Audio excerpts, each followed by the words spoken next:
Jail की हवा नहीं खानी पड़ी।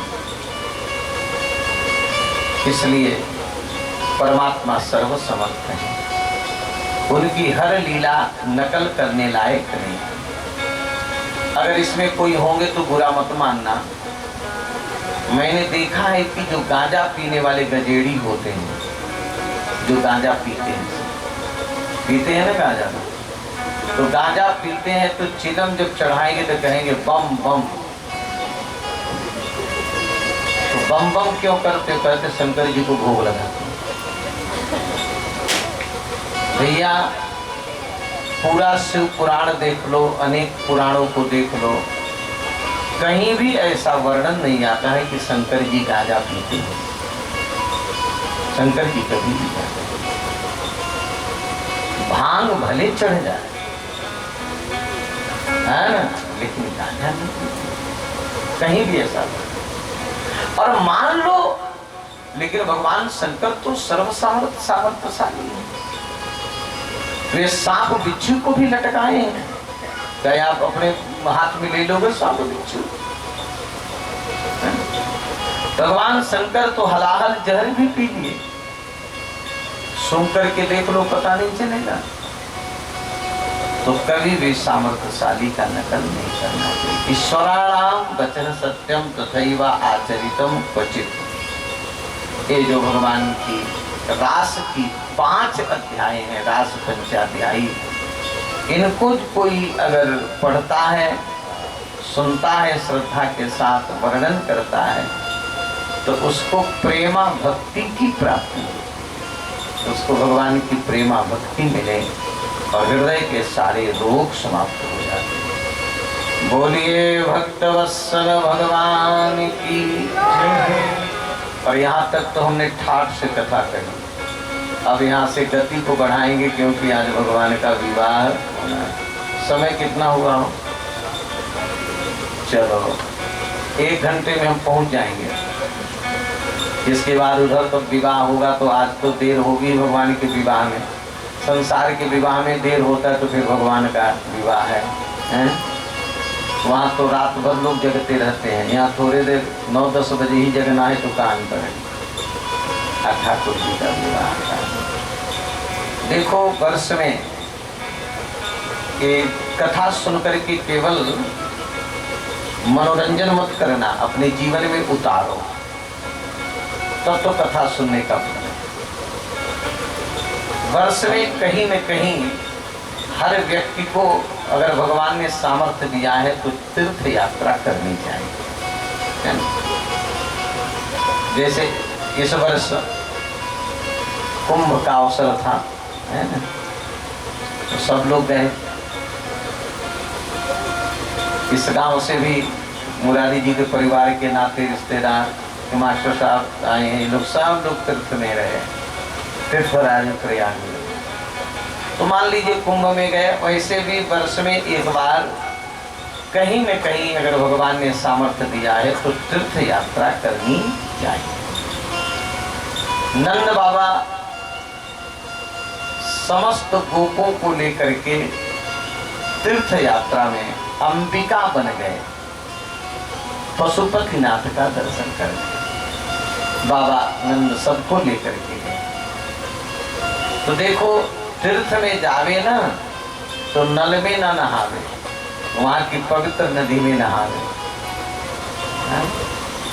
तो ये लोग सरस्वती नदी में स्नान किए। और तीर्थ में भरसक बन सके तो दान देना चाहिए, दूसरे का खाना न चाहे। हाँ, अगर गुरु जी का प्रसाद मिल रहा है तो दूसरी बात है, लेकिन भरसक एक प्रयास करें कि हमको दूसरे को खाना न पड़े,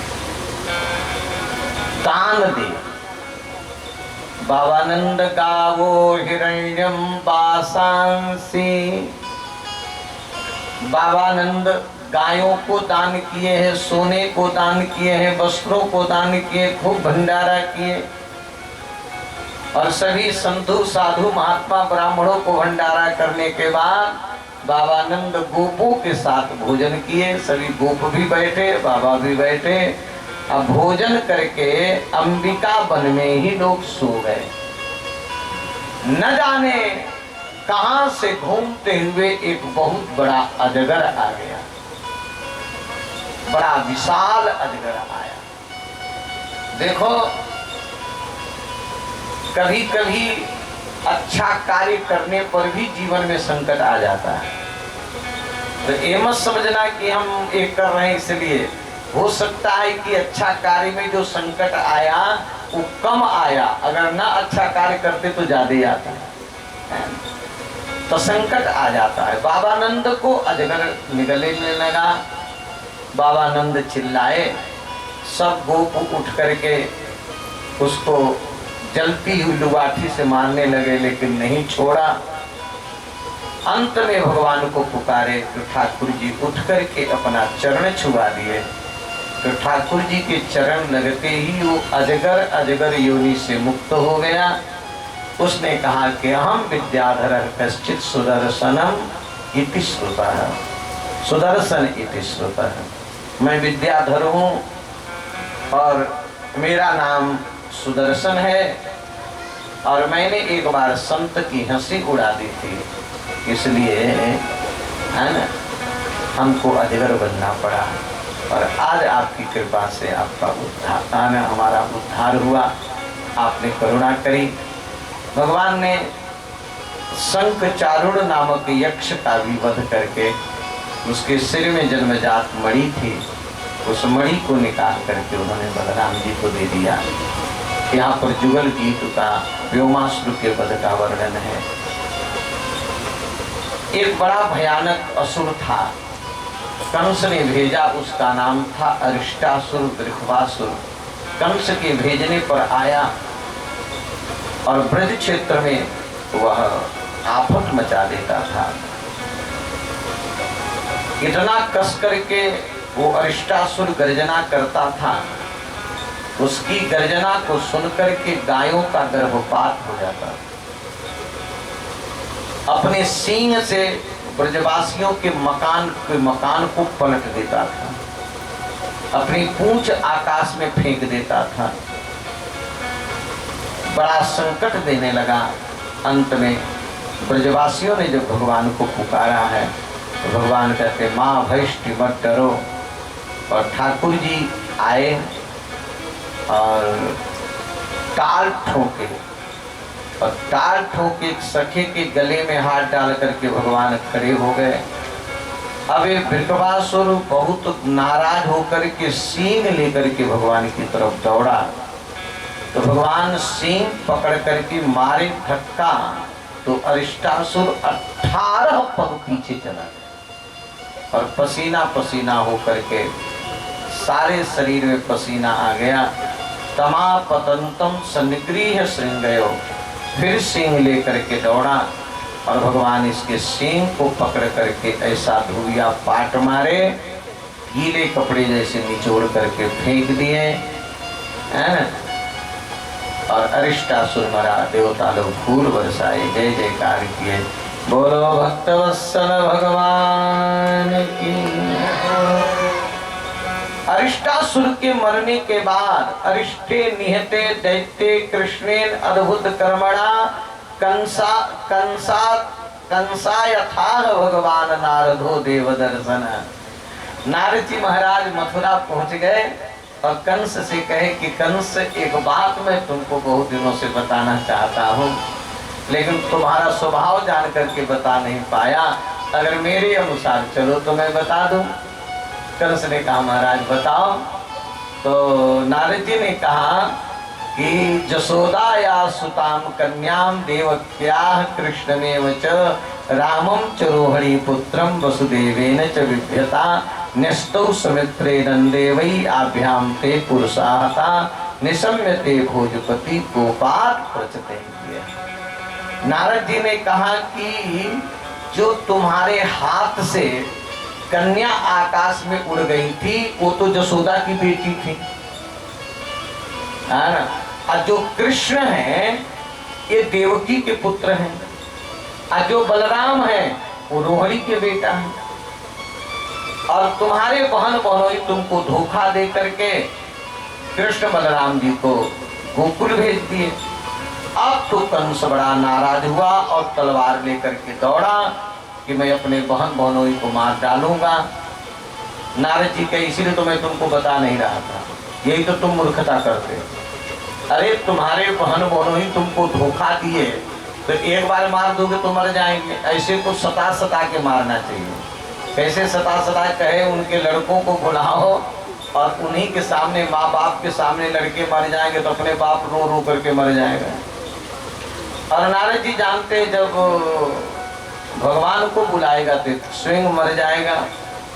इसके बाद कंस ने अक्रूर जी को बुलाया और अक्रूर जी को समझा करके भेजता है।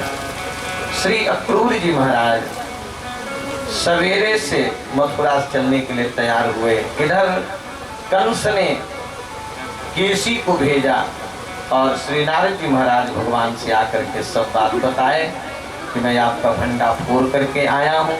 भगवान ने कहा कि नारद जी आप अच्छा किए, मैं सोच रहा था ब्रज में बैठे बैठे क्या करूं, अब तो राक्षसों का विनाश करना है। अक्रूर जी महाराज सवेरे से मथुरा में चले हैं। मथुरा से नंदगांव की तरफ मन में सोचते रहते हैं कि किम मया चरितम भद्रम किम में परम परमम तपः। मैंने जीवन में कौन ऐसा अच्छा काम किया है, कौन ऐसा तप किया है कि जिन परमात्मा का दर्शन सबको दुर्लभ है वो दर्शन हमको सुलभ होगा, हमको प्राप्त होगा। उत्तम श्लोक का दर्शन दुर्लभ है। इस प्रकार प्रेम में डूबते उतराते श्री अक्रूर जी महाराज संध्या के समय पर नंदगांव पहुंचे। जब नंदगांव पहुंचे उसी समय भगवान श्री कृष्ण और बलराम जी के साथ गैया धोने के लिए गोष्ठ की तरफ बढ़े। तो भगवान का दर्शन करके अक्रूर जी महाराज पीत नीलांबर धरो, भगवान श्याम सुंदर पीतांबर पहने हैं और बलराम जी नीलांबर पहने हैं। गाय दुहने की दुहनी और गाय छानने की रस्सी लिए हुए जब दर्शन हुआ है तो पपात चरणों पांटे दंडवत स्नेह विहुवला। श्री अक्रूर जी महाराज रथ से कूद करके आंखों से आंसू बहाते हुए भगवान के चरणों में गिर पड़े। भगवान श्याम सुंदर बलराम जी उनको उठाए और पूरे ब्रज में हल्ला मचा दिए कि चाचा जी आ गए, चाचा जी आ गए, चाचा जी आ गए। नंद बाबा अक्रूर जी से मिले, बड़ा स्वागत किए और भगवान एकांत में अक्रूर जी से मिलते हैं। चाचा जी मैं यदुवंशियों का कुशल कहाँ तक पूछूं, जब तक कंस रूपी कैंसर रहेगा तब तक उस कुशल पूछना बड़ा कठिन है। अक्रूर जी ने कहा कि सरकार उसी का इलाज कराने को मैं आया। भगवान ने कहा कि चाचा जी बाबा से बताना मत, परसों कंस के मरने का मुहूर्त है, परसों कंस मर जाएगा। अगर बाबा को बताएंगे तो ब्रजवासी मुझसे इतना प्यार करते हैं कि कोई भी हमको यहाँ से जाने नहीं देगा। अक्रूर जी ने कंस का संदेश दिया है नंद बाबा को और नंद बाबा कहे कि देखिए अक्रूर जी मैं कृष्ण बलराम को कहीं भेजता नहीं हूँ, मेरा कृष्ण बलराम बड़े चंचल हैं। तब तक भगवान आगे बाबा हम चाचा जी के साथ मेला देखने जाएंगे। बाबा नंद ने कहा कि नंद जी मेला देखने का उत्साह तो बच्चों को होता है, भेज दीजिए। बाबा नंद ने कहा ठीक है मैं भेजूंगा, लेकिन मैं भी चलूंगा। अब तो पूरे भगवान के मित्र तैयार हो गए, कन्हैया हम भी मेला देखने चलेंगे, हम भी मेला देखने चलेंगे। गोपियों के प्राण तो भगवान कृष्ण हैं। जब गोपियों को पता चला कि प्रियतम श्याम सुंदर अब ब्रज को छोड़ करके मथुरा जा रहे हैं, गोपियां व्याकुल हो गई। अहो विधात तवन क्वचिद दया संयोज्य मैत्र्या प्रणयेन देहि तास्कृतार्थान् विधुवन् मृदारर्भकम् विक्रीडितम तैर्भक चेष्टितम यथा। गोपियों को चैन कहाँ। एक सखी दूसरे सखी से मिलती, सखी तूने सुना है? कहे हाँ सुनी तो हो, विधाता ने जो भाग्य में लिख दिया है। अब तो गोपिकाएं विधाता को ही गाली देने। अरे ब्रह्मा, ये प्रेम कोई बच्चों का खेल नहीं कि आज प्रेम करो कल समाप्त करो। बच्चे जैसे खेल में घर बनाते फिर बिगाड़ के चल देते हैं, उनको बनाने में भी आनंद आता है, उनको बिगाड़ने में भी आनंद आता है। अगर किसी से प्रेम हो जाने के बाद जब उससे अलग हुआ जाता है तो प्रेमी की क्या दशा होती है, वो प्रेमी ही जानता है। अगर तुमको यही करना था तो ऐसे सुंदर का दर्शन कैसे तूने कराया और श्याम सुंदर से तूने संबंध क्यों जोड़ा? ऐसे प्रेम का संबंध तुमको जोड़ना अच्छा नहीं।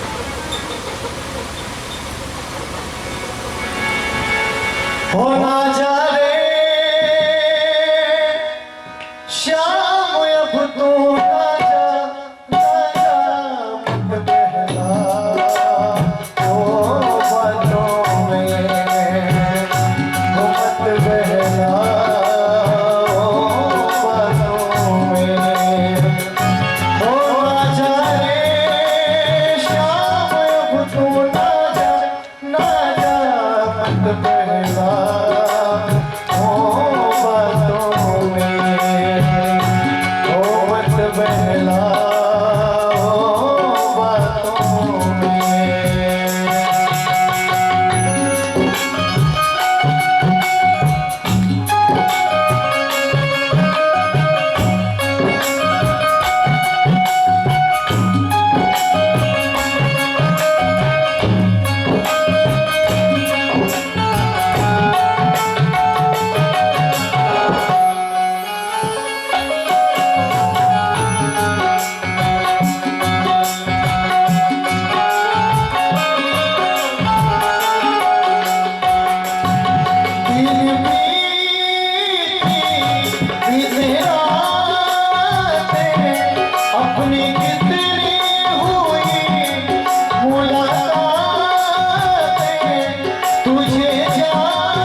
तुझे चाहूं तुझे पाऊं